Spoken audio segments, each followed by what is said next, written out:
Hi, the purpose to this video is to show you my very own take of piano keys. So when I first started doing pre-motion quilting for others, I was pretty intimidated. I didn't have a lot of design options, so I started getting really creative. Hey, we're in a creative industry, right? So I thought, okay, I've got these long lines. What would happen if I broke them up? So I created these really nice piano keys, and then I broke them up the other way, so horizontally as well as vertically. And then I thought, well, how about if I add some fills in the different sections?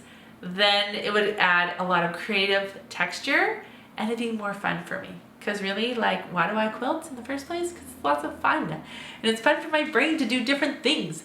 And so as I create this piano key sample, I want you to think about the piano keys go vertically and then breaking them up horizontally. So can they be broken up in half or in thirds?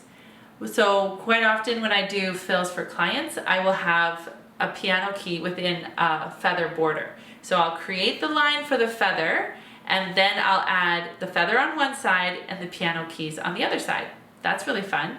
But this way I'm having just lines, which for a lot of people, it's kind of like training wheels because you got the ruler, and you can use that. But then when you add different fills, it just adds a huge amount of texture and interest in your quilting. Okay, so here are my piano keys. So when I originally made them, I just made long piano keys like I'd shown before in the previous example, and then I made some horizontal stripes. Now, you notice they're not exactly the same, and they don't have to be. So you can decide if you want them to be exactly the same or not. It's totally your choice.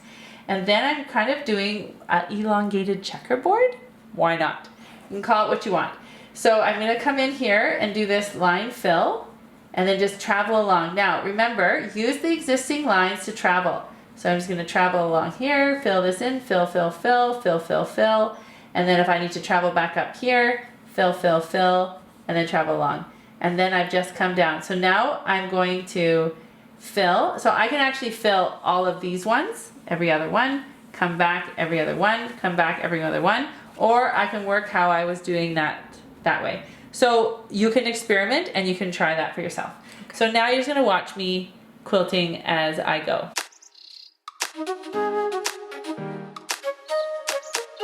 Now the other thing that you might be thinking of is, Dara, this is a ruler, but you can also use channel locks.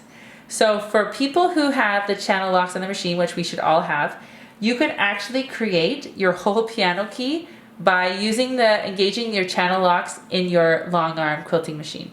So I actually made these sections for my samples using the channel locks. I did not use a ruler. So when you engage your channel locks, it's perfectly straight, it's perfectly aligned, and you bring it all the way down. So if you want to do the same thing when you're creating your piano key, why not? It's like super easy and super fun.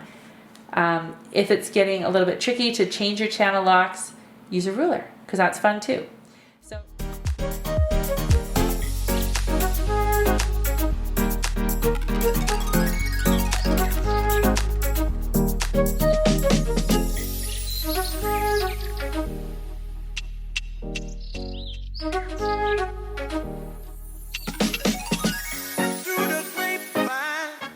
this is the Dara Tomasson, super creative, just make my own way, piano keys. So initially I just used my ruler, I created the spaces, I created them all this way, and then I just decided that I was going to put some horizontal lines in there, and then I went ahead and I just filled, like a checkerboard, every other one.